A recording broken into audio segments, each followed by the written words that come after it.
La Grange, California. 1855. Life in the city of San Francisco was presumed to be cheerful among its new and terrible sins. Life in the countryside was not different. The Sierra Nevada became just as terrible, even though there were many places to escape. Paul and Louis went up there. They moved away from the coast after waiting a few months for him to feel better. They arrived at the eastern mining area, in the county of Stanislaus, in the village of La Grange.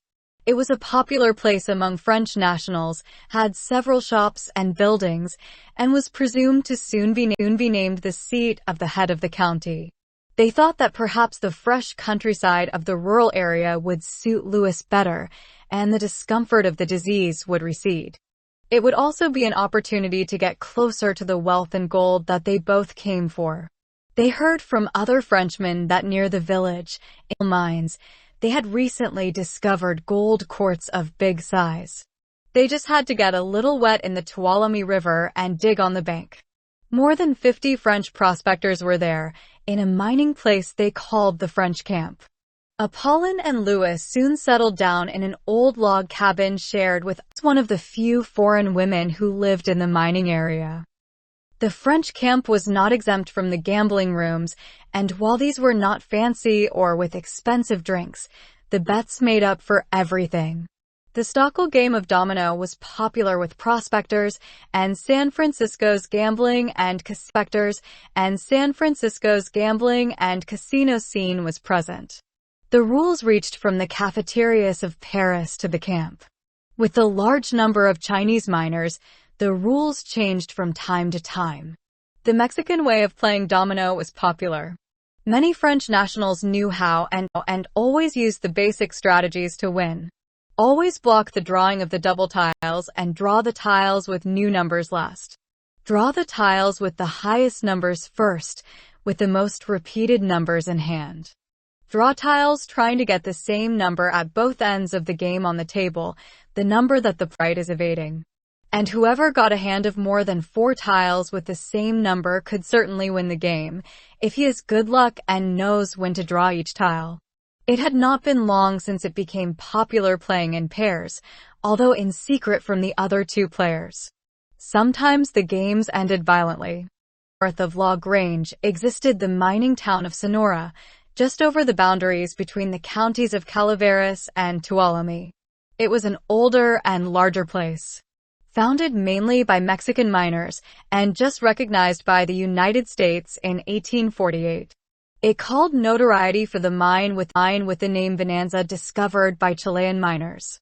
The place was a source of fortune to some foreign miners. It was part of a mining and commercial circuit whose people crossed the border into Mexico. It was a place that grew up thanks to its immigrant miners, with a population of about 5,000, although the number of Americans who had recently arrived from the coast was growing faster. Some French people regularly moved from the alluvial mines at La Grange to the town of Sonora to make some purchases. But not even the food they bought there could help them. Many of the miners arrived looking the same way. They looked thin, almost malnourished, with burnt faces rather than tanned, with long dark patches under their eyes due to poor sleep when taking care of the few grams of gold they found, with fingers and toes cut with the cold water of the river, with their backs crushed by the continuous hours of baths, with dirty bodies because of the long periods without a hot bath. Their fortune was obtained, more than from the gold, from health. They hardly got sick. Everyone said that good health was thanks to the fact that many were young, strong, and did not take a bath often. It was a con that the prostitutes in the bars always denied. Many of the Mexicans living in the town of Sonora were newcomers and came directly from the state of Sonora in Mexico. They were famous for being rude, for bluntly speaking their minds with other foreigners. Some of them had fresh and pure Spanish roots. Most of them were mestizos, and they were not submissive or friendly like the Mexicans from the south of the country. They did not trust foreigners easily. Sometimes not even other Mexicans who were not from Sonora. They did not welcome French immigrants, Guaymas in 1854, although they did not despise them like the American newcomers from the East Coast. They made exceptions if the Frenchmen had some Basque Spanish ancestry. In the search for medicines for Lewis's disease, Apollon and Delphina met again in the town of Sonora. The last time, San Francisco. My husband Carlos and I decided to return to Campo Seco. There may be a lot of work in Yerba Buena, but everything is more expensive for us Mexicans. Not far northwest of the mining town of Sonora was another place called Campo Seco. Curiously, it was also on the boundaries of the counties of Amador and Calaveras. It was a much smaller place compared to the town of Sonora. It had only 2 churches, 3 hotels, but several salons and bars. Delphina lived there with Carlos. In that camp, all the miners called Delphina by the nickname Sonorita in reference to the fact that she and her husband were from Sonora, but also as a mockery of the Americans who could not pronounce señorita. The store where they met again was made of adobe, stones, and wood. Everything inside was old and dusty. It had the essence of commercial sorcery and a bit of witchcraft as some would say. Full of herbs and dried fruits adorning the walls. Wildflowers in glass containers. Good luck charms. Petrified small animals and reptiles with their heads hanging down. Even insects and dried worms in jars and glasses. Dona Maria lived there 60s, half Mexican and half native Indian. She was of Yaqui descent. She lived with her people in the Yaqui area from a young age, a mining place between the fields of Sonora and Campo Seco. An area they lost, and the new American residents now called Calaveritas. She could speak Spanish and her native tongue. She had known Delphina since she arrived in the region. After hearing what Apollon described about Lewis's illness, the old woman approached Delphina. She told her in private that Lewis was dying, that he would not live long. That she should be careful how to say it. She told Apollon that every night before going to sleep she should put 2 drops of bacanora, tequila, or brandy in his navel. And after waking up, fill it with an ointment of fresh mint leaves. There was also a medicine that he had to drink regularly, but understand how to make the medicine her man needs. You must go to their home and prepare it. At least the first time. You two come closer. I will explain what you must do. Delphina gladly agreed to help Apollon. She thought it would be an opportunity to bring the 2 of them even closer. She knew about various ailments. She knew very well how to prepare Lewis's medicine. It was a drink like mint tea. Aloe vera and citrus juices were added to improve the flavor. The selection of ingredients was like art. Then cutting, slicing, and squeezing to obtain the potion. It wasn't enough to mix and shake everything in one pot. It demanded a magic that Dona Maria believed emanated from her hands. Delphina knew that she did not have the same gift as Dona Maria to prepare it, but she was the only volunteer. Apollon carried a strangeness that Dona Maria perceived. She knew well that the Frenchwoman could also add something that emanated from her palms to the pot. And she preferred not to suggest it after grinding the mint, when at the bottom of the pot, a golden figure appeared. It has the shape like a long rope hanging the rein, and it's strong. Dona Maria continued to grind and did not tell anyone what she saw. After Apollon learned how to prepare it, Lewis began drinking it daily for a week and following the other directions. Over the next few days, it looked like Lewis would recover.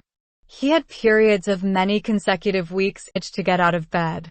During those weeks that turned golden, Apollon and Lewis's lives returned to the emotions of before. They lived through multiple adventures and challenges in La Grange. Both went out to the alluvial mine with the other French prospectors. They were knee-deep in the Tuolumne River and filtering the ground, looking for gold. They shared the profits among all. They also shared the fights so as not to be left alone. The quarrels over water and its distribution were terrible and sometimes fatal. Some very cold days Louis did not work because of the symptoms of the illness, and the two stayed in the cabin. She worked a little. She cooked and sold food to the miners she knew. She had no problems with men. They were the same as those in that bar in the village of Bercy.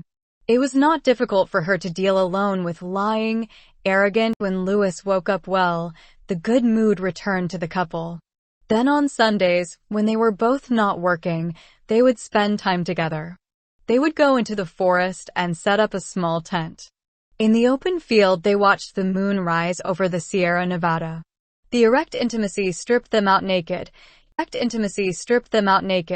united them in a body, and reflected the opacity of all the leaves and plants on them.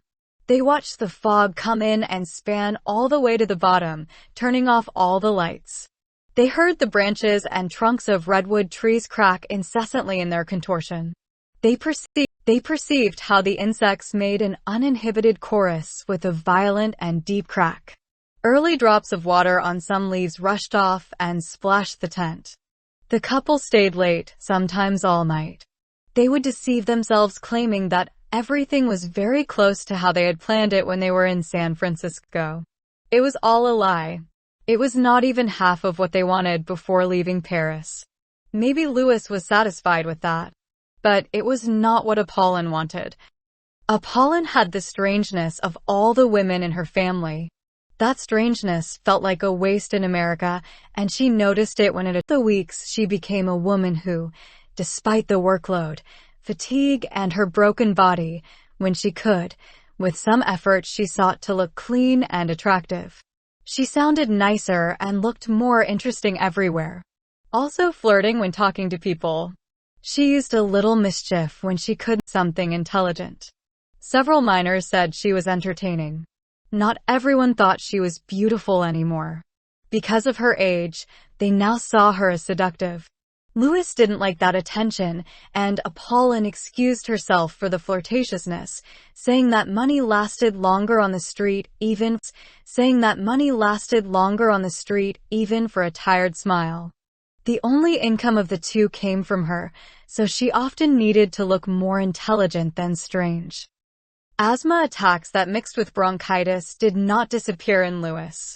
They always came back. They made him languid and did him go out to work.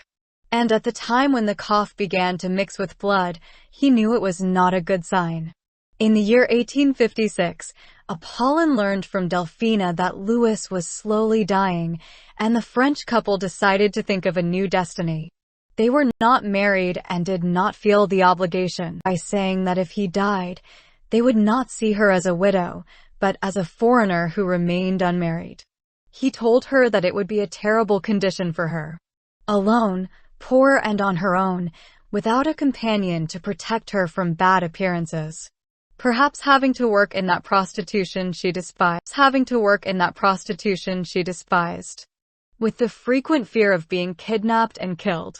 A nightmare in life. Louis explained it to her determinedly.